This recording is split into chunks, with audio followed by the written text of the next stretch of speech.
Okay, right. Okay, now I will suppose you have. Are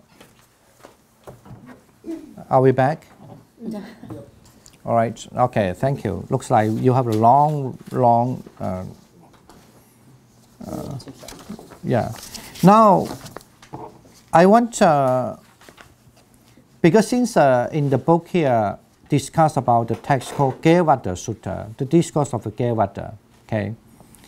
So I think why don't we just go through what it is Gevata, and this is a text actually I really like it too. On page 4 on my handouts there, I guess we can read through from page 4 to page 5. Okay. I will just read the title first. Diga Nikaya, that means the long discourses. Okay. Number 11, the sutta name or the discourse name is called Gevata as a name. But there are two ways of writing it, Gevata or Gevata. Okay, that's all right, either. So, could you begin here? Thus have I heard. Thus have I heard, once the Exalted One was staying at Nalanda in Pravarika's mango grove. At that time, Kevada, a young householder, approached the Exalted One, paid homage to him, and sat down to one side. Seated, he said to the Exalted One, Venerable Sir, this Nalanda of ours is influential and prosperous, populous, crowded with people devoted to the Exalted One. It would be well if the Exalted One were to have some bhikkhu perform a miracle by the power surpassing that of ordinary man. Then would this Nalanda of ours become even so much more devoted to the Exalted One. In reply, the Exalted One said to him, But Kavada, this is not how I give instruction to the bhikkhus. Come now, bhikkhus, perform a miracle by the power surpassing that of ordinary man, for the lay folk clad in their garments of white. All right, thank you. And next one, 2. And the second time? And the second time, Kavada. No, Kevata. Kevada made the same request to the Exalted One and received a second time the same reply. And the third time? And the third time, Kevada, the young householder, addressed the Exalted One and said, I do not wish to be importunate to the Exalted One. I only say that this Nalanda of ours is influential and prosperous, populous, crowded with people devoted to the Exalted One. It would be well if the Exalted One were to have some bhikkhu perform a miracle by the power suppressing that of ordinary men. Then this Nalanda of ours will become even so much more devoted to the Exalted One. All right, number 3, next one. Yeah. Kevada, there are 3 sorts of miracles which I have made known to others, having myself understood and realized them. And what are the 3? The miracles of psychic power, the miracle of telepathy, and the miracle of instruction. And what, Kevada, is the miracle of psychic power? Here, Kevada, a bhikkhu wields the various psychic powers, having been one, he becomes many, and having been many, he becomes one. He appears and vanishes. He goes unimpeded through walls, ramparts, and mountains as if through space. He dives in and out of earth as if it were water. He walks on water without sinking as if it were earth. Sitting cross-legged, he travels through space like a winged bird. With his hand, he touches and strokes the sun and the moon, so mighty and powerful. He exercises mastery over the body as far as the Brahma world. And someone who has faith and trust sees him doing these things. Okay, next one. Yeah. He then tells this to an unbeliever, saying, Wonderful and marvelous, sir, is the psychic power and potency of that recluse. For truly I see him exercising For truly I saw him exercising that psychic power in various ways. Having been one, he becomes many, and having been many, he becomes one. He appears and vanishes. He goes unimpeded through walls, ramparts, and mountains as if through space. He dives in and out of earth as if if it were water. He walks on water without sinking, as if it were earth. Sitting cross-legged, he travels through space like a winged bird. With his hand he touches and strokes the sun and moon.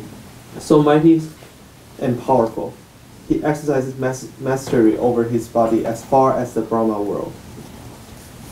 Then the unbeliever might say to him, "Well, sir, there is a certain charm called the Gandhara charm. It is by means of this charm that he performs all this. Now, what think you, Kavada?" Kevada, not Kavada. Kevada. Might not an unbeliever so say? "Yes, sir," he might. "Well, Kevada, it is because of this, seeing the danger of such miracles, I dislike, reject, and despise them." All right, thank you. And 6. And what, Kevada, is the miracle of telepathy? Here, a monk reads the minds of other beings, of other people, reads their mental states, their thoughts and ponderings, and says, "This is how your mind is, this is how it inclines, that is in your heart." Then someone who has faith and trust see him doing these things. He then tells this to an unbeliever, saying, "Wonderful and marvelous, sir, is the telepathic power and potency of that recluse. For truly I saw him reading the minds of other beings, of other people, reading their mental states, their thoughts and ponderings, and saying, 'This is how your mind is, this is how it inclines, that is in your heart.' Then that unbeliever shall say to him, 'Well, sir, there is a certain charm called the Manika charm. It is by means of this charm that he performs all this.' Now what think you, Kevada? Might not an unbeliever say so?" "Yes, sir, he might." "Well, Kevada, it is because of this, seeing the danger of such miracles, I dislike, reject, and despise them." All right, thank you. The next one, number 8. Yeah. The miracle of instruction. And what, Kevada, is the miracle of instruction? Here, Kevada, Bhikkhu teaches in this way. Reason in this way. Do not reason in that way. Consider this and not that. Get rid of this disposition. Train yourself and remain in that. This, Kevada, is what is called the miracle of instruction. Yeah. You want to read further a little? One paragraph? Okay. Kevada, a Tathagata arises in the world, a worthy one, perfectly enlightened, endowed with clear knowledge and conduct, accomplished, a knower of the world, unsurpassed trainer of men to be tamed, teacher of devas in men, enlightened and exalted. Having realized by his own direct knowledge this world with its devas, its maras, and its brahmas, this generation with its recluses and brahmins, its ruler and people, he makes it known to others. He teaches the Dharma that is good in the beginning, good in the middle, and good in the end. Possessing meaning and phrasing, he reveals the holy life that is fully complete and purified. Okay. You want to read the next one? A householder. No. Your householder. Householder. A householder? Or a householder is the son or one born into some other family. Here's the Dharma. Having heard the Dharma, he gains faith in Tathagata. Endowed with such faith, he reflects, the household life is crowded. The path of dust. Going forth is like the open air. It is not easy for one traveling. Dwelling. Not traveling. Yeah, my eyes is really bad. Sorry. Okay, that's all right. Slowly. Dwelling at home. Lead a perfectly complete, perfectly purified, holy life, bright as a polished Conch. conch.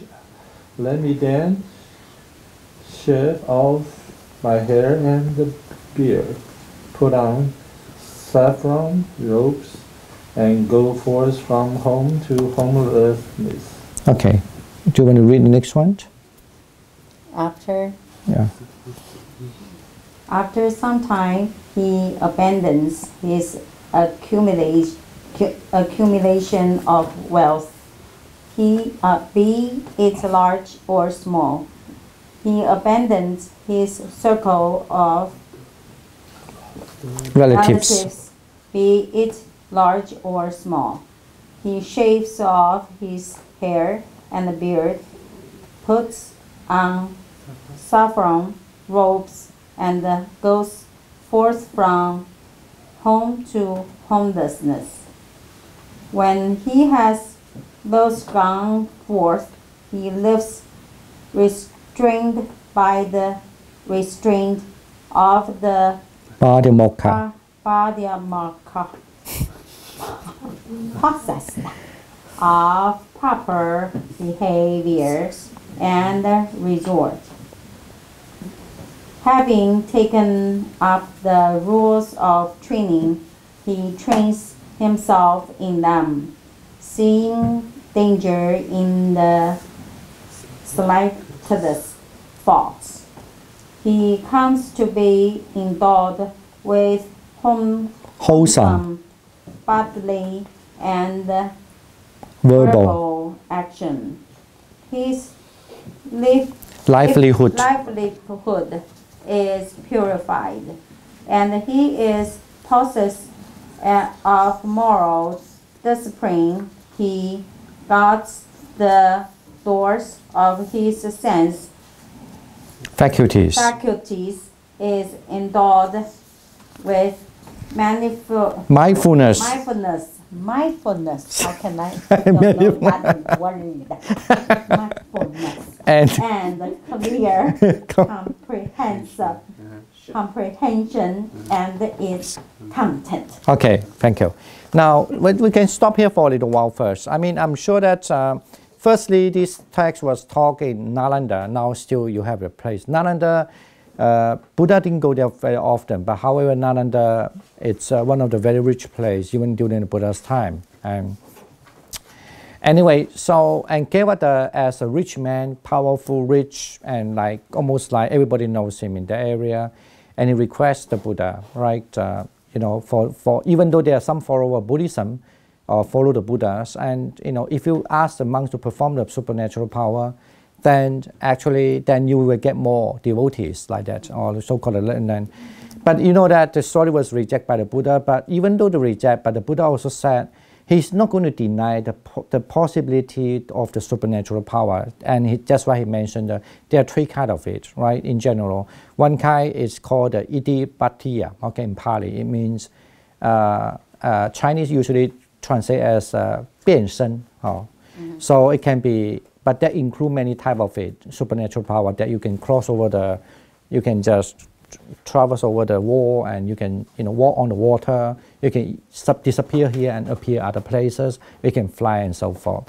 Even the most powerful one is that even your physical body can be disappear, and sorry. Even your physical can actually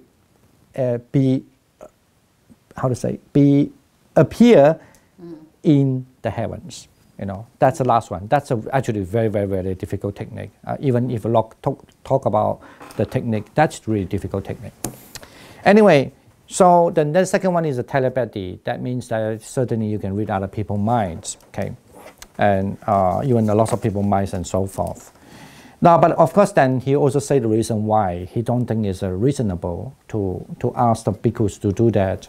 I'm sure you know the answer. The answer generally means, especially the Chinese version have said, if they believe it, they will believe you. But the Pali didn't have the word, but the Pali only have, but you see when the people don't believe you, and they will say that this is just a charm, because you're not like a magic. So, and the third one is very important, which is he just only say, in other words, he would say, I only ask the monk or ask people to follow the third one. That means the miracle of the instruction, the teachings. So now, any question here, any comment regarding this? And then we come to the next one. I mean, the final one, or the next of this sutta. Yes. One of the themes in Christianity is the miracle of healing. Yeah. Is there any such, do they address that in either Hinduism or Buddhism or in these scriptures at all? I think I cannot say for Hinduism, but my understanding might be very limited. They somehow, yes, they do think that the healing is one important thing after, like the graces from the God, from the Brahma, or from any kind of God they believed. But certainly, it's believed that the Buddhism that they could do that, but they don't allow to do that. As they put. How do you know he really can do that? Because I don't allow to do that, so I don't do that. But how can you prove they can do that? They doesn't mind. They don't need the people to prove them. But when you're on the same page, you definitely know, right? Mm-hmm. Let's say when if you can do the math in that, you can solve the equation. Mm-hmm. Those who are your classmates, you know they can do or they cannot do, right? On the same page. But the kids, they never learn this kind of top the math. They thought that's impossible. So how do you say David Copperfield? So he is a magician or he is I don't know. I don't know. I think no, definitely it's not enlightenment. It has nothing to do with the enlightenment. You could say whether he has a supernatural power or psychic power. Yeah. No. Still, we are not talking about enlightenment. So it has nothing to do with enlightenment. Even they can fly doesn't mean they're enlightenment. Because in Buddhist understanding, if the people have the jhana, have the power, have the technique, they can do that. But they don't mean enlightenment. Because enlightenment is totally different from having a supernatural power. Even though lots of people like the supernatural power, it's two different things. So you mean Buddha can do this super power? Yeah. Stuff, but he is not allowed to do that, and he doesn't want the people really to do that. No, the monk, he doesn't want the monk just do that because wanted to just to use to perform the miracle in order to attract devotees. It's actually pretty powerful. I saw the Dalai Lama speak about, I don't know, about 20 years ago, and they showed a film that was filmed in northern India and Nepal, and Buddhist monks at the end of their training in Tibet had to spend the night on a freezing mountain. Yeah. And they could do this. Yeah. Yeah. No, actually, I don't want to say it in front of this camera. I did that before. Even I'm not surprised. I could stay in a whole very cold weather when I was young. And if I have a meditation power, but now I'm old and I didn't practice for a long time, I cannot do that, I would die. But when I was young, I did try that. I have no problem with that. So I'm just saying that it's nothing to do with, we are not denying here. He said it very clearly, he also had the experience, but it's nothing to do with the experience, nothing to do with the power. You are not using the power to attract people. That's the main point here. I understand that. I'm Yeah. just saying that that's a very... Well, it's convincing, and not only that, it could have their So I know that's why medical background. They showed Benson out of Harvard showed the blood pressure going down and down and down in somebody, and you thought, well, gee, that works a lot better than your Lipitor. Yeah, that's okay. No, that's okay. If there's a lab to exercise and just say that, there's a little controversial too. When the monk they agree, they go for the test. They have two opinion. One opinion thing for the people who do the science, then they can prove that actually meditation good for that. He's not going to attract people. Actually, it's a science in the name of the science, right?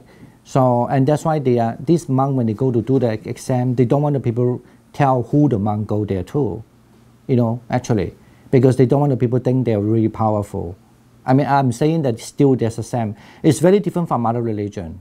Other religion, they definitely wanted to show I have the power because of blah, blah, blah. But I'm saying that the monk, according to the Buddhist ethic, and from the Buddha's point of view, they would not ask the monk to do that. But in the Pali, we don't have this version. But in Chinese, it's very clear. When I say Chinese, not this one. This is translation. But the original Chinese translation, which translated during the 5th century, that time, from different version, very similar. Because You know, the Buddhist text is not like a compilation. Buddhist text is like oral that one sutta is one sutta. And the Chinese one, actually, they even have that passage, which you don't have in Pali. Say, and the Buddha say, actually, I don't ask the monk to perform miracle. Not that they don't have miracle. Even some monks, they have miracle. They could fly, they could what, but they don't ask something. It's prohibited in the monk's rules. If you do that, you do that. If you really have it, you'll be condemned. But if you really now you may be lost. Not, because we can lose the power too. And you could be excommunicated. Because then you'll be easy to say that you are telling people you have a supernatural power, now you don't have. You cannot say, oh, before I have. How can you say before? Now, then you fly. If you cannot fly, that means you lie, right? And then according to monk regulation, you immediately excommunicated. 就是被逼就是离开僧团。对。Oh, it's very serious, a rule too. But this text is like your approach. The Gevada is like you. He say, why not? Why not? Well, I think yeah. Okay. Meditation has really taken a hold on the Western world right now. It's the Yeah. trendy thing Yeah. to do. Okay. But it does seem to have so many beneficial effects. Yes. And so, how do you share that, or what is the reason for holding it secret, if you will? Or no, I think there's no holding it secret. The point again, maybe someone want to add if you want. Just let me finish this first. As I say, we are not denying that even when you do meditation, some people who are powerful, whatever, they have those power. It's just a matter you don't want to perform in order to make the people think you are powerful. right. That part I understand. Yeah. So here there's no denying that by meditation that you have that power. That's why the Buddha say, he mentioned this kind of power. Otherwise he could just say no such a thing. He mentioned this kind of power could happen. Yeah. And actually if you look at the Buddhist text, and many places mention the monk, that's what we read the next one also. Many places mention the monk have those power, and even in the Buddhist, like the part of purification as a whole text, there were 2 chapters this thick, teach you how to perform supernatural power. But that is almost just only like exercise for people doing meditation. But they are not doing that just to perform for the people. Right. So, understand that? Okay. So, so what are you learning it for? So you can survive on a mountain and when it's of course. Sometimes it comes naturally. For example, especially my understanding, especially if you practice the Brahma Vihara, we are going to have retreat next month. Like you easily get the telepathy. If you practice very well, you can easily know what they're thinking. That's why I don't want to scare you. Imagine, I know who have the power. Okay, let me see. If it's true, then if I tell you he has the power, you get so scared. You don't want to talk to that person. You always, is it really me? Is it no? Like that. Anyway, and no. It's come if you practice a certain method. Some method come naturally. Some method you need to really like turn a little or whatever. All this mentioned even in the text. And anyway, in other words, I want to say in Buddhism, some so-called neo-Buddhism, trying to deny this thing exists. Like certain school in Taiwan, I don't want to say which school. They think that this is actually completely I don't mean you should encourage, but I think the important is to learn this text because here the Buddha didn't deny it, but also asked you not to perform it. But actually what I understand among the students or among the so-called monks, brother, and they know each other, they know that. Because when you come to that level, they know. And actually they can, you might have a little problem. How can I do that? Why couldn't I do it? If they know, they tell you the tips, where is it? Like if they're really good, But they don't do that as a kind of like business and say, I have this power, come to see me. That's what the main point here, I guess. But I guess the other main point, before I say something, is that's the miracle of instruction, which only the Buddha say. That's the one is a miracle. Why don't you look at that part rather than the other 2 parts like that? Okay. Because people don't know the teaching is so important. The instruction is more important than those supernatural power, according to the Buddha's idea in this text. Okay, So yes, any comment, anything, welcome, yes. I know this will have a long discussion, that's why, yes. What do you want to say, please? But Yeah, how do you define? Oh no, sorry. yeah. No, Just, please. yeah. No, I was just adding a comment, please. Yeah, you just say comment first, yeah. Oh, no, I was just going to say, I mean, there are stories of Buddha performing miracles to help people get to enlightenment. Like Yeah. they were close, and then you just need a little nudge, right? Yeah. So it's not that the Buddha says, no, don't do it. I think he's just focusing on instruction is more important and getting people on the right mind to like practice the way. I think that's more the focus. Yeah. Or just look at what is the ultimate goal for being a Buddhist. Like performing miracle in front of people. Let's say being a monk, not a Buddhist, in general. Or Here, being a yeah, Buddhist monk, like yeah. performing miracle does not produce the result you are seeking. Like, for example, if I'm a monk and I would say, oh, I have divine eye, and everyone can come to me and learn from me, of course I'll attract a huge number of people. But all they want to do is they want to learn how to get a divine eye. Yeah. They will not learn the Buddhist Dharma. And all those who might seek the Dharma will depart from this monastery. Because they say, well, what the hell are you doing? And it is actually against the Vinaya rule, I think, to show that you have a supernatural power, especially if you don't have it. So let's say, even in Buddhism, believe that that's another thing. You have this is because you have jhana. But when your jhana drops, this will disappear. Of course, you can gain the jhana back and gain back what you have. Almost like, jhana was almost like energy. You have the energy, and then you have a battery. Especially if you are very good at it before. And let's say because of so busy, whatever, and then it drops, you don't have it, right? And then still people worship you because you have a divine eyes. And what you have to do, usually you don't tell it. You don't want to be a loser and say, you don't want to say, I don't have any more. Hardly, very difficult. And you have to pretend. And let me tell you, actually, I believe I've seen some people like that. So, and they had to pretend. And they, and the more they pretend, the more anxiety comes. The more anxiety comes, the more they cannot have jhana. I think there are 2 or 3 Chinese guys who have supernatural power. So maybe they had it in the early days, but not so sure about now. Yeah. And they have huge. And the more anxiety you have, the more cheating you did, you cannot have jhana, because the truthfulness is not there. And they find nobody. Actually, even I met people who come to confess with me. And they say, because you're a monk, and he think that I'm good anyway, I don't know. Well, they're good or not, it's another story. They want to start confess because they hope that by confession, they say they did have a power because now they have to lie their life. They are lay people, but they have they practice things. And they hope that by the confession, and then they don't want to confess to the people, but they want to confess one. and by that, he could really clear his mind so that he could have the power back. So at least my person have this experience, and that they believe they have a power, and then now they don't, and they want to confess and hope that by that, they will have the power back. But how do you know superpower is it's not from demon? No, that's different.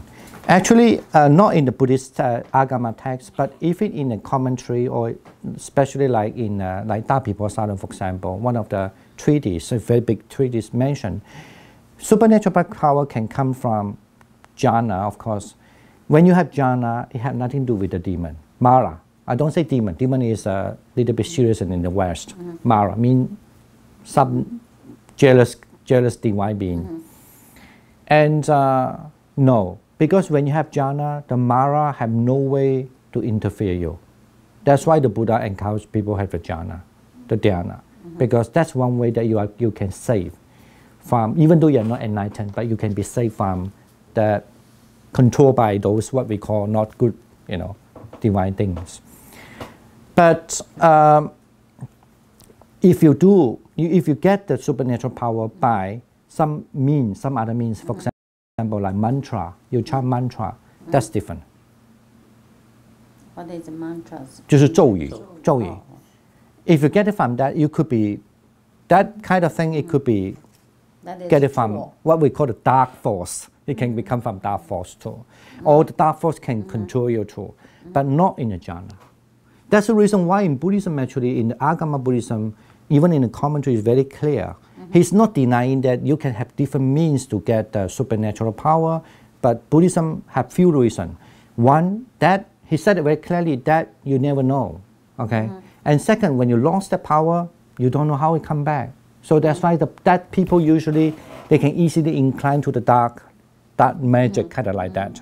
So they learn something that in order to have a power back. But when you're in dhyana, you know, the Buddha say, when you're in dhyana, your mind is always pure. You know, it's different. And the second thing, and you're completely out of control by the so-called bad thing. Second, if you are lost your supernatural power, you know how to go back.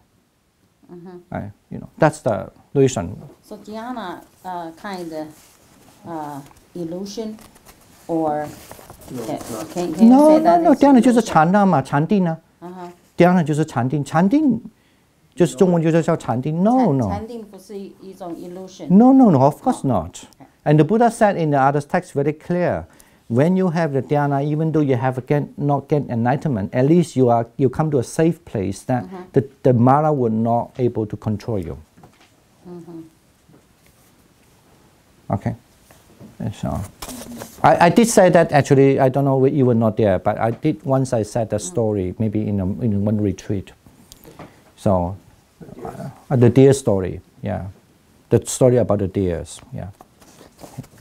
When you have dhyana, I mean you are actually out of their control already. The Mara would not bother you. Because when you are in dhyana, then you are not supposed to have a kind of superpower. No. When you have dhyana, your mind comes to a very different kind of mind already. So when you have that kind of dhyana power, no mind, right?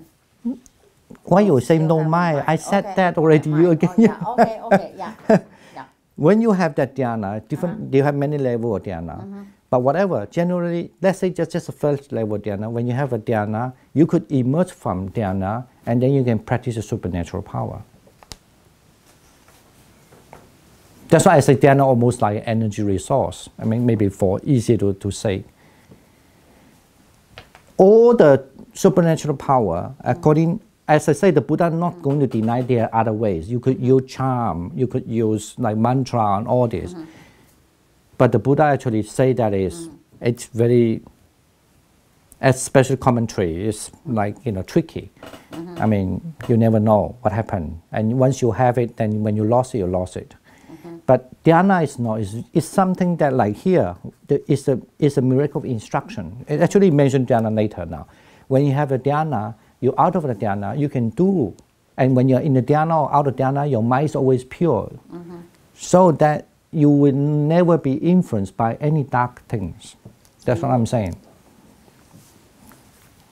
That's why I say dhyana, a person who have the dhyana as a beginner is to learn how to stay in the dhyana as long as possible. But the person who are really good at it is to learn how to be in the dhyana and come up from the dhyana as quick as possible. Okay? Because when you're really good, you don't need 1 hour to end the dhyana. Then that is, you cannot perform anything. You cannot practice any, say the supernatural power. You cannot. If you want to practice any supernatural power, you must be really good. Just think about it. You're in the dhyana and you come out. Then you have that power and you practice the supernatural power. So in other words, the good meditator, so-called the top one, not that they stay there for a long time. It's about how quick they can go there and come out. Okay. Is there a quantitative or a qualitative measure of how they're in a state of excellent meditation or jhana, that so you can assess it? Yeah. I think yes, but definitely we are not using a scientific method. Scientific method means the tools, scientific tools. But definitely yes. Let's say something like, I just go keep one simile. Let me see what. Anything that we can do, say anything about. Okay, just say about that. If the people been trained, whenever they feel sad, not happy, they think one happy thing, and they could really transform the mind. Say that I can just think when I was meditate, I have this experience of dhyana, for example, okay? If I'm powerful, and even though everybody will criticize me, blah, blah, blah, but that time, I know I cannot tackle this, and I just think about the dhyana, and I'm in the dhyana. That is a quantitative. And when I come up there, I feel nice. Whatever people criticize me, I just know they criticize me, but I don't fight back. Just, you know. So that's the reason why you learn meditation. Here, this is why they talk about the miracle instruction. Go on, go on, go on. Because when you've been trained there, your mind can always there and come out. When you're inside that, within 1 second, of course 1 second for people having a conversation is nothing, right? But let's say that you can do that even 1 second or maybe just few minutes, you try. Few minutes. You try not to listen to what they're talking. Let's say you could enter there and you come out. You feel, because every time when you're in the dhyana, you always have the same state of quantity mind. You have the same quality of mind. And that mind will carry out. You carry with you. Just like when you're not happy, okay, now then you think about the same thing again, happy thing again. Maybe then again you've been distracted, and then you can think about it again and distract. But later on you become strong. When you think about it, become very strong. That's what I mean. Anyway, that's why, I mean, when you learn meditation, I did mention something about that already. That's why later on you learn meditation, it's not how you enter there, it's how quick you could be there. Anyway, all right, shall we just... How can we learn that? No, in the class we taught that already. It depends on how working you are. So, you know, if you want to be really good, of course, every day you should do it, at least when you start. You know, every day at least you should try half hour and meditate. At least you need to maintain, you know. And then when you have a chance that will have a whole day or half day that you at least have a little improve. That's why I usually use a simile like a book. At least you read 5 chapters and try to maintain the 5 chapters if you cannot go 6 chapters. But if you always go back to 1 chapter to 5 chapters, you easily go back quickly, right? Not like the first time you read it. I said that. That's what I mean by instruction. So then when you have time, you always can be 5 chapters, then you're reading for 6 chapters. Then when you're half day or 1 day, then you move on like that. Then you go back, you always have to repeat the 1 to 6 chapter like this. So when you second time, third time, fourth time, fifth time, 100 times you read this 1 to 6 chapter, how quickly can you finish a book? Very quickly. You don't need 1 page to 1 page. Read that. Have you learned? No, it's like that. Yeah. Anyway, okay. We need to finish the sutta and then we can have some more certainty. So I would jump this. Actually, this text is you go back and read it. But this text is interesting. Almost like lay out whole thing what the Buddhist practice is about. Important things here. So you could just read that, and then now let's jump to the page 13.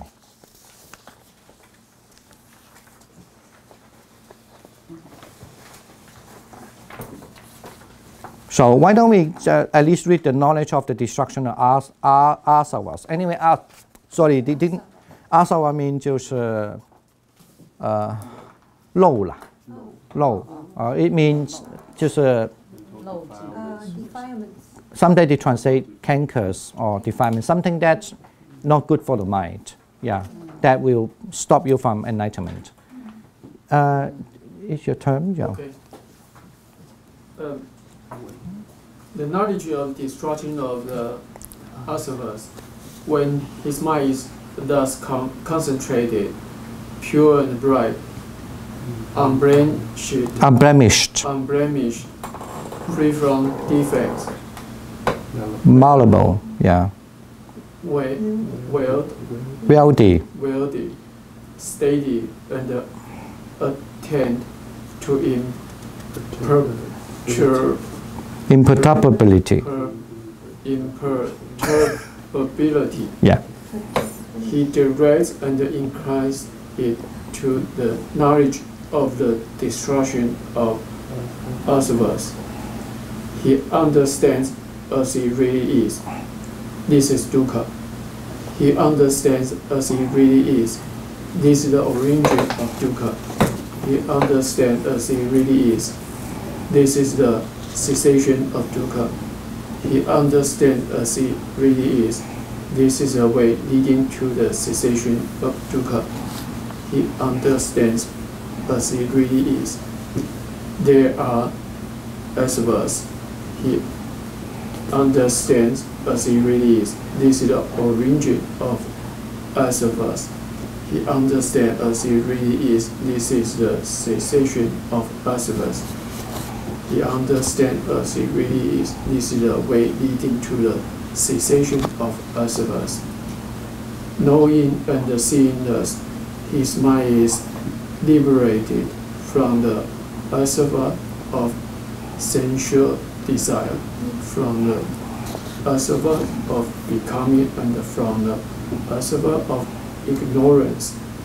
When it is liberated, the knowledge arises. It is liberated, he understands, destroyed is birth. The holy life has been lived. What had to be done has been done. There is nothing further beyond this. Devata. Suppose in a mountain glen there were a lake with clear water, limpid and unsullied. A man with keen sight, standing on the bank, would see oyster shells, sand and pebbles, and the shores of fish moving about and keeping still. He would think to himself, this is a lake with clear water, limpid and unsullied, and there within it are oyster shells, sand and pebbles, and the shores of fish moving about and keeping still. In the same way, Kevada, when his mind is thus concentrated, pure and bright, the bhikkhu directs and inclines it to the knowledge of the destruction of asavas.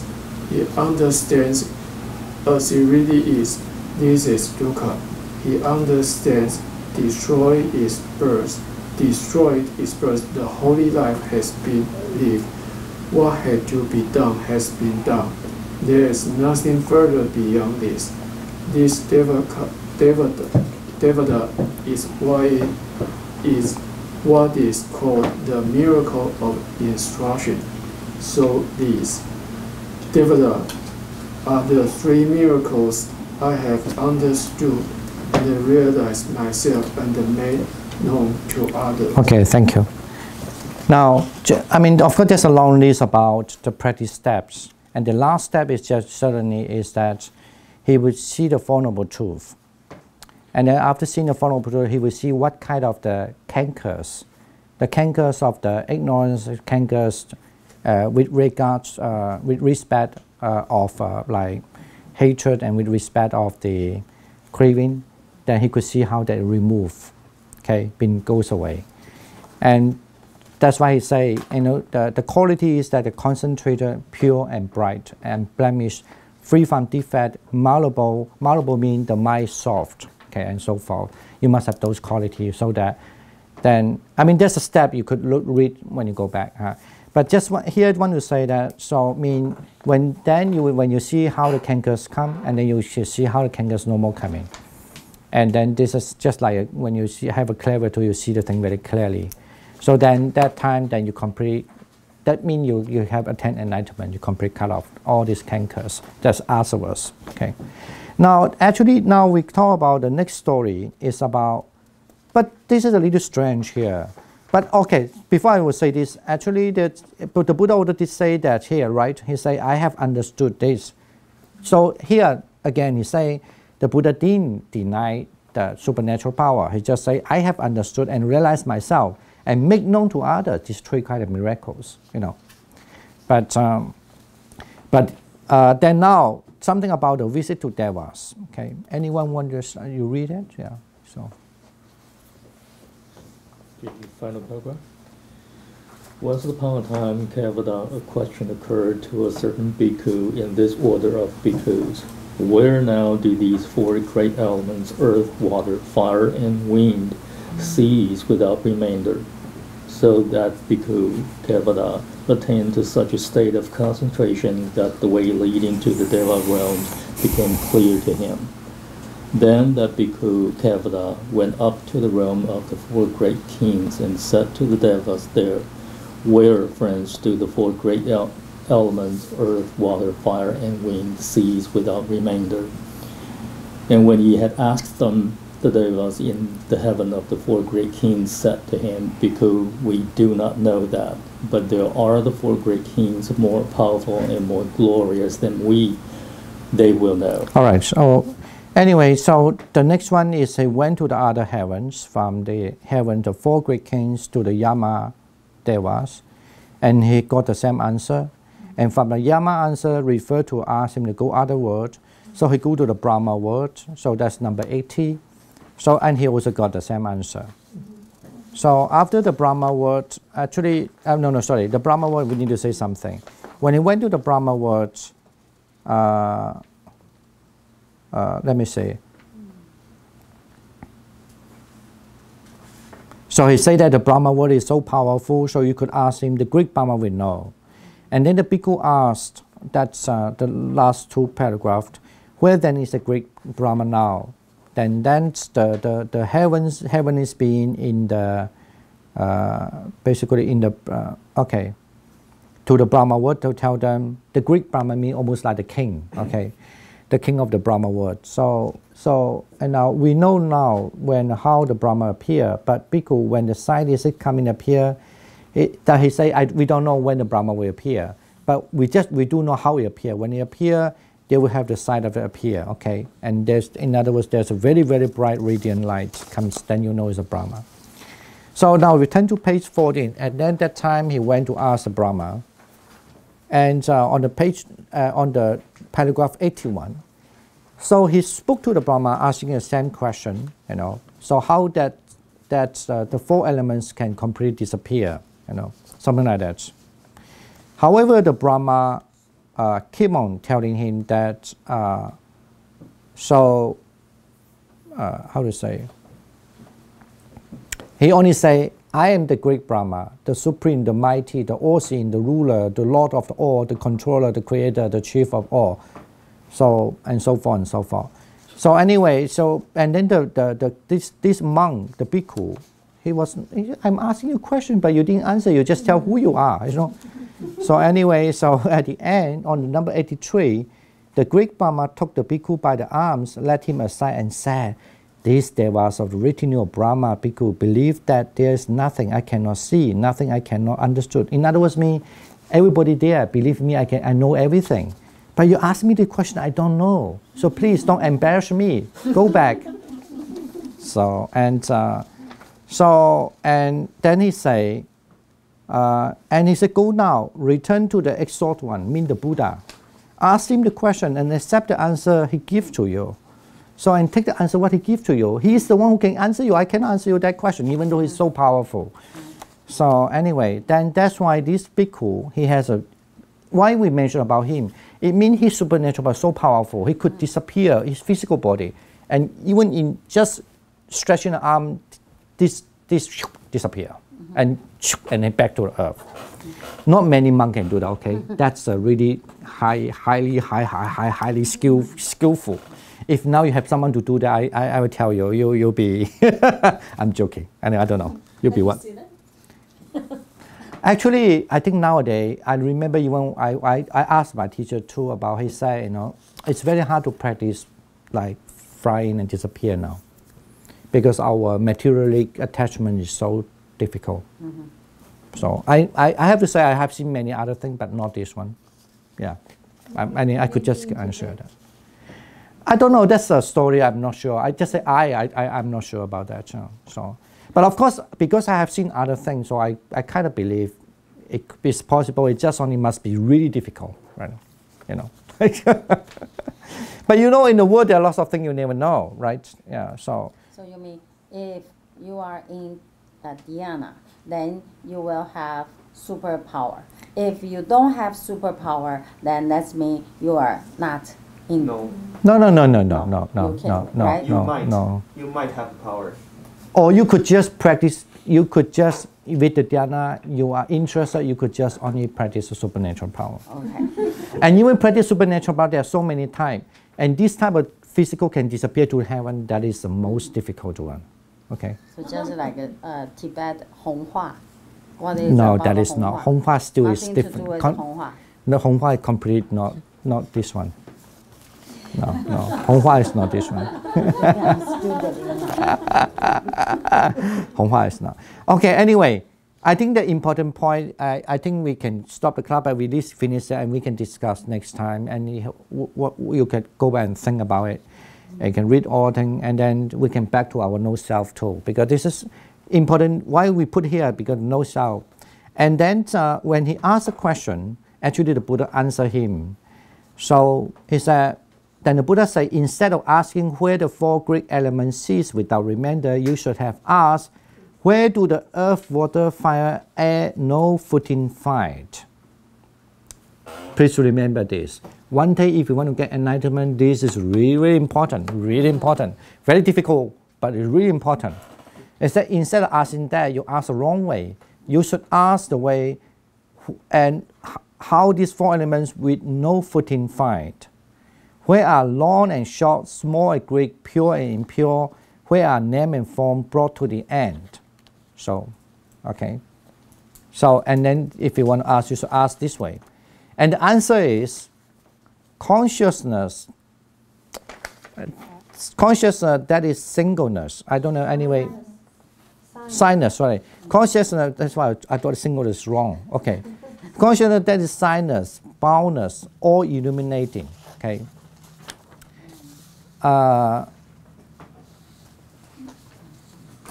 Did I paste the wrong one?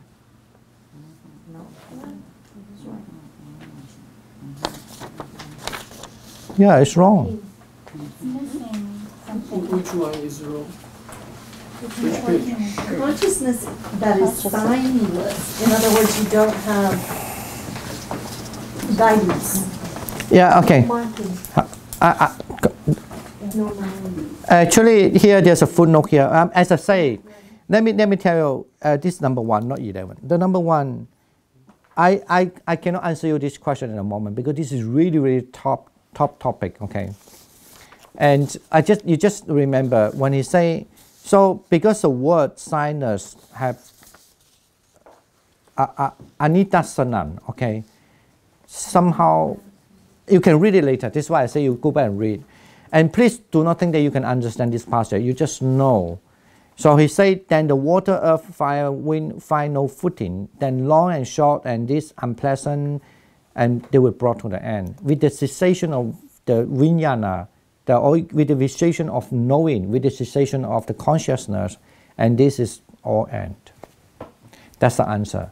But this answer is not for the, my understanding, this answer is not for the first level Sanho. This answer for the Arahant.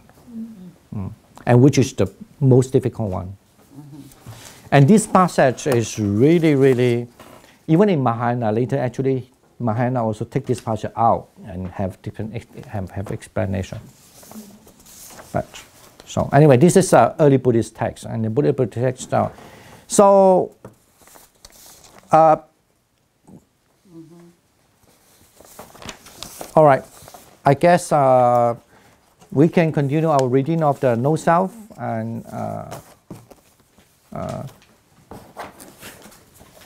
because to understand, you have to understand what is 4 elements and then what do you mean by the no footing. And anyway, so it's not asking that about, because no footing, this is a long passage to explain.